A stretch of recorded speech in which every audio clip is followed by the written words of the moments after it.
is the owner and general manager of your Dallas Cowboys. Jerry Jones, good morning, sir.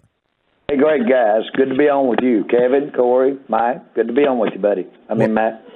Well, we love talking with you every single morning. I'm kind of curious because I like to get your perspective on the broader NFL and sports issues as well. Is the Phoenix Suns owner is essentially being forced to sell his team? Obviously, you've seen this with Jerry Richardson and the Panthers. I just was curious, what are your thoughts on franchise owners being told by the league at one point or another that they have to sell their team?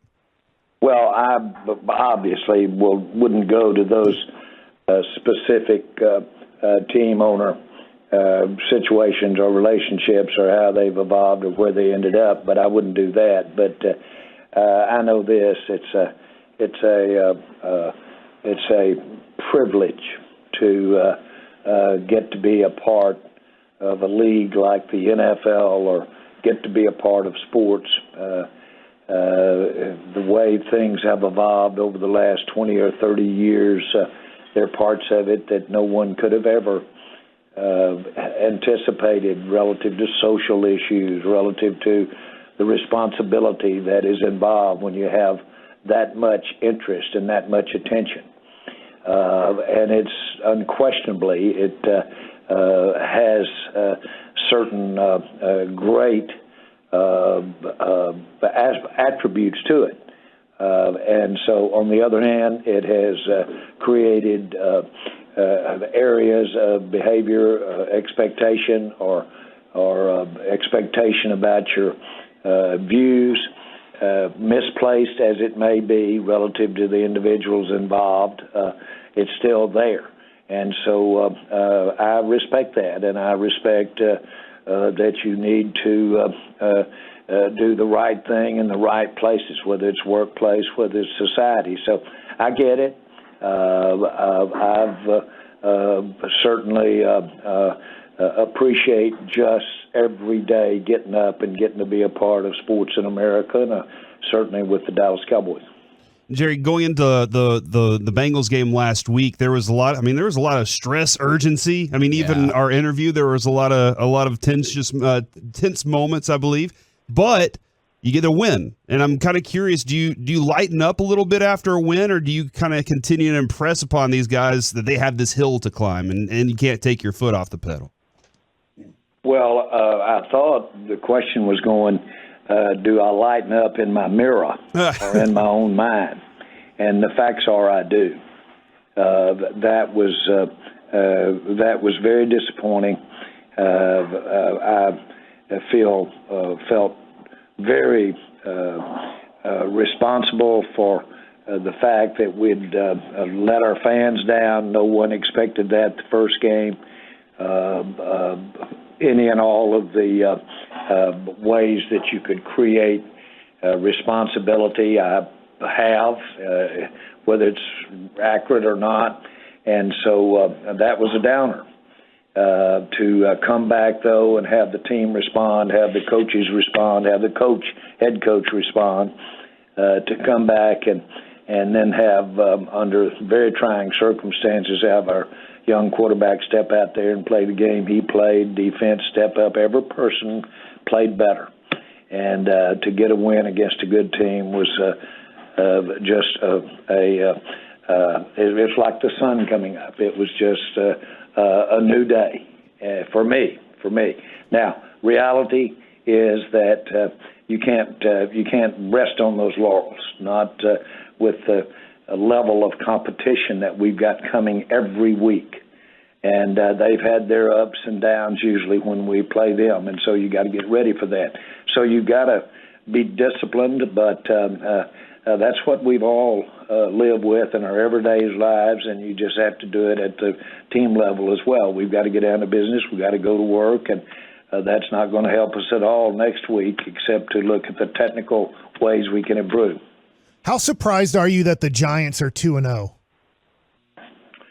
Well, I look at how they got to 2-0, and it's not.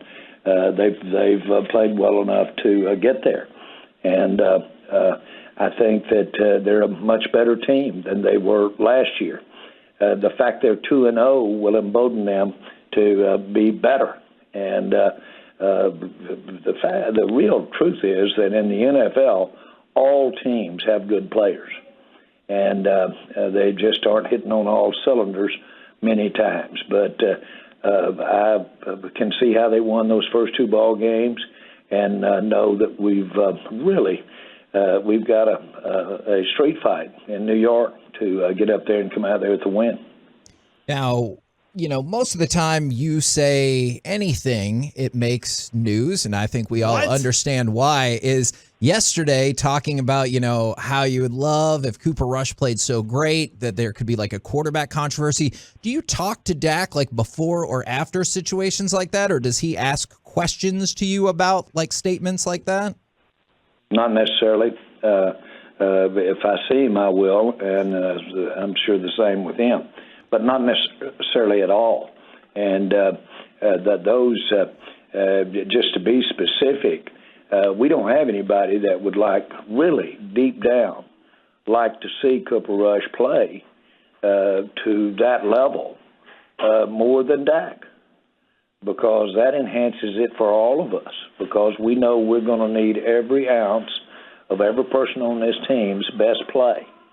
And if you start going up there and saying, boy, the opposing team as well as us, when they start looking and having more credibility about the way Cooper Rush is playing, about what we are at quarterback when we don't have Dak.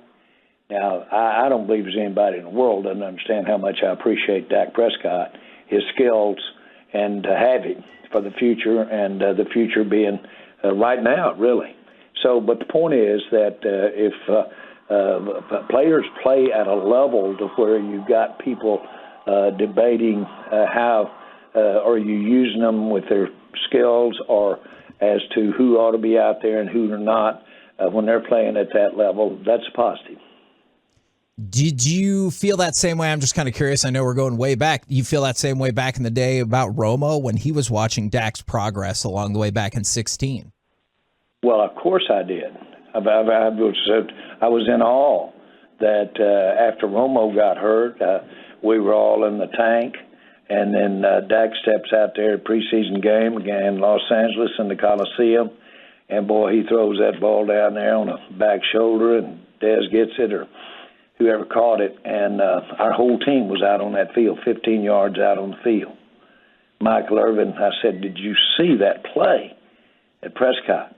And Michael said, I don't know about saw it, yes, but what I'm looking at is that team's 15 yards out on the field, everybody rooting for him.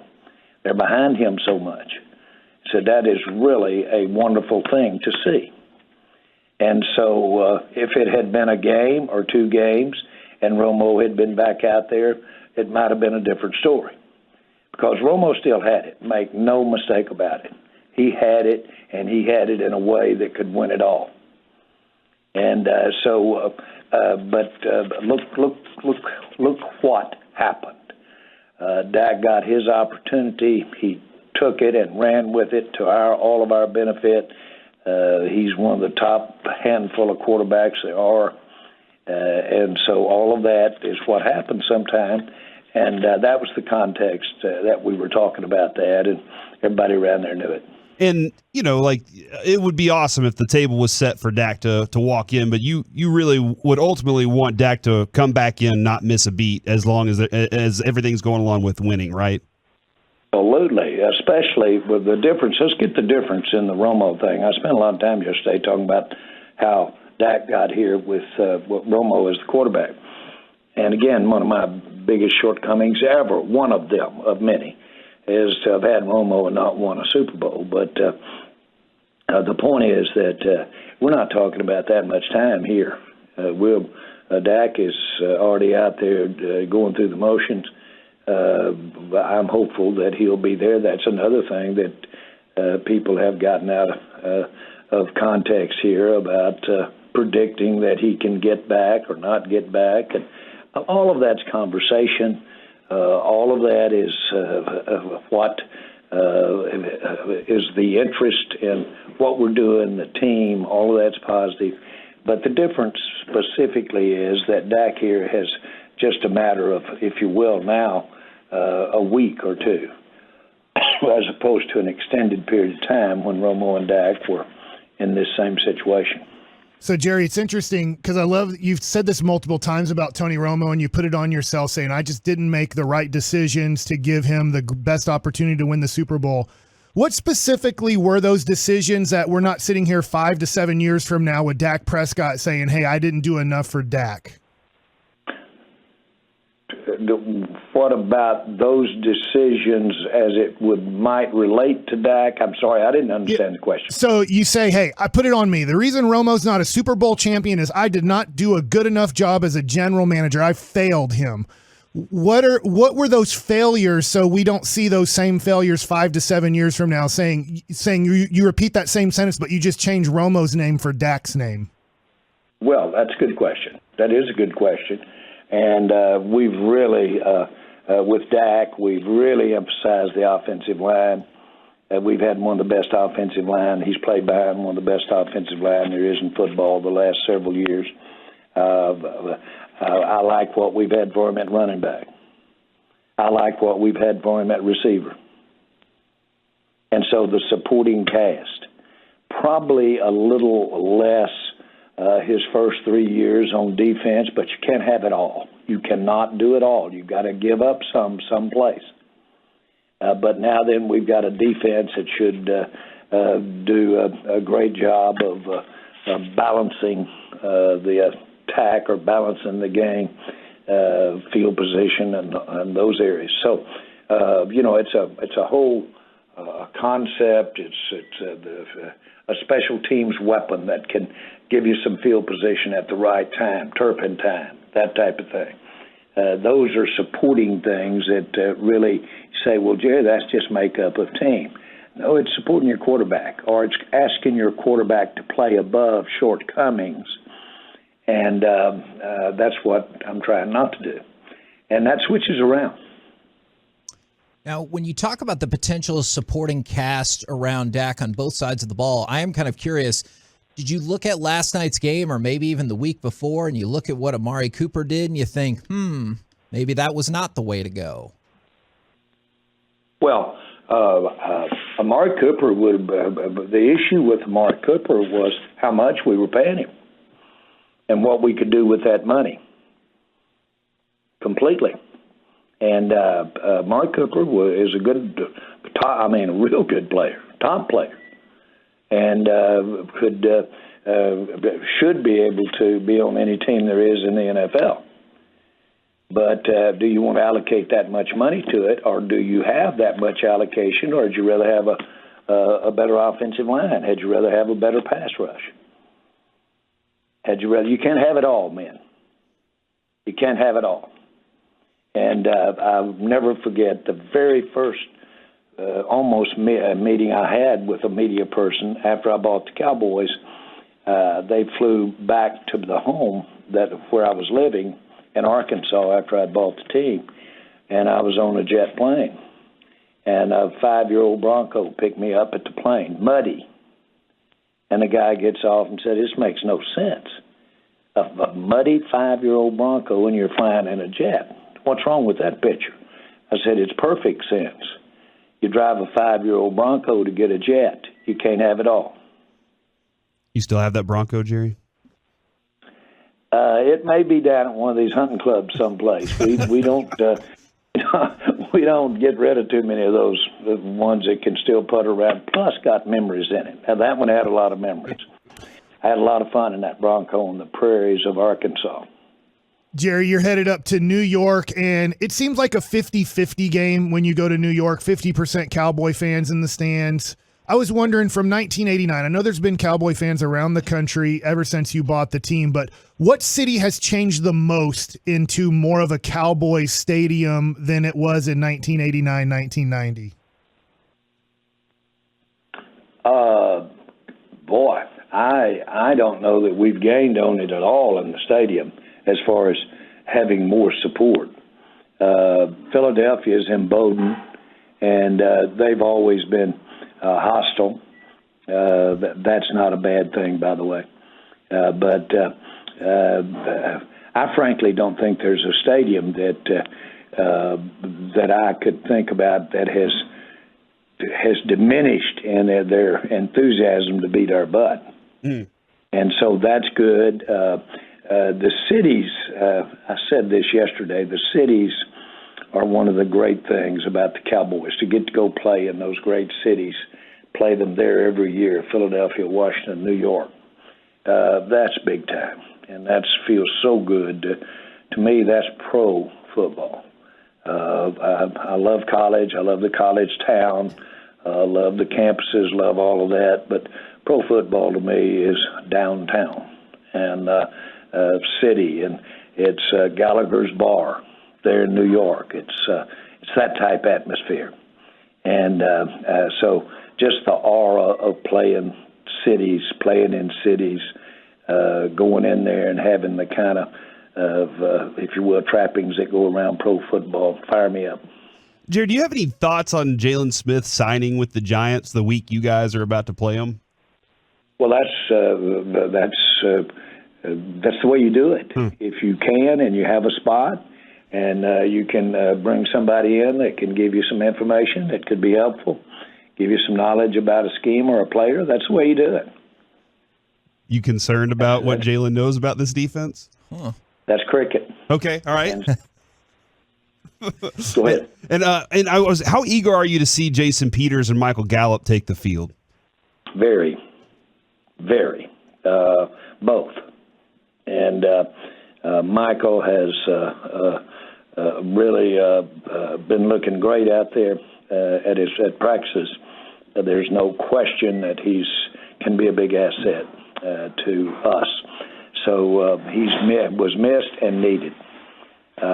Peters is a Hall of Fame player that needs to get in shape. That would be the case when you've been playing as long as he's been playing. Mm-hmm. But boy, does he offer us the potential to have some real position flex between 2, possibly 3 positions on that offensive line. But he's such a pro. He's really. I'm so proud of him because I remember when he came out and he has just done nothing but grow in his life with the NFL, and what a career. So we're going to, if things go like I'd like to think they'll go, he'll make a big contribution to us this year. Jerry, last question for you. Football is so much more popular than baseball nowadays and has been for a while. The one thing that baseball has going for him that football doesn't seem to is numbers. Aaron Judge is about to hit home run number 62 to break Roger Maris's Yankee record, American League record. Albert Pujols could hit home run number 700, the 4th person in MLB history. How come football hasn't been able to, at some point, more capture the numbers when guys have record-breaking situations? Well, thank you for bringing it up. I don't know if it's deliberate or not, but yesterday I was taping for Emmitt Smith's great 20-year celebration of becoming the number 1 yard gainer in the history of running backs in the NFL. Now, there's some numbers, and I dare say there's a lot of sacrifice went into getting those numbers by not just Emmitt, but the guys that were clearing the way around him. But candidly, I do think we have numbers. I think maybe we should even emphasize more of them. The stats, the passing stats, our first game, the lack of being able to make first downs, first, second, and 3-yard efforts that we didn't make. So I do think football is a game of numbers. I think that's why it has such a future relative to how it's presented, relative to gaming. It is a numbers deal. I had a coach that was actually a management major, Frank Brawls of Arkansas. And any time I ever talked football with him during my life, it was all about numbers. It was 2-on-1, 3-on-2. He everything, defense or offense, was outnumbered them. And so literally, I'm taking your question literally, we could do and can do to think that baseball may have us outnumbered, we need to do a better job there, because our game is a game of numbers as well. Stats are important. Of course, I'm a baseball guy, and I love to play baseball. Football is work. Baseball, I love to play. And I'll never forget the first time I went to New York. I touched that old stadium. I was pretty old. I was almost 30. And I put my hand on that Yankee Stadium, went right there and said, Yogi, Mickey, Mantle, I know you're in there. It's appropriate because Maris was breaking his record. I think it was Mantle's record he broke. But I put that hand on that stadium and I said, boy, here I am. I'm touching you after all. Yankee Stadium. Man. So those are the kinds of things to me that differentiate sports. I love that, Jerry. I want to ask you, I know I said last question, but follow up with this. And I know where you're at, where it is with the Cowboys, but you've made so much money. Have you ever thought about, I know there's a few owners that own a football team and a baseball team. Have you ever thought of the Jones family also being owners of an MLB team? I have not. And I've just always been so focused and committed on the football, and I just wanted to just totally indulge, totally involved, just completely disappear in everything about the Cowboys and football. We got involved in the arena team because it was my understanding the arena team arena might be involved with NFL. I thought it might come, and so I didn't want somebody else here in this area to have NFL being involved in an arena team. So I got there. Other than that, I've never been tempted to be anything but the water boy for the Cowboys. Appreciate the time, stories, and information. As always, good sir. We'll catch up with you again on Friday. Thanks, guys.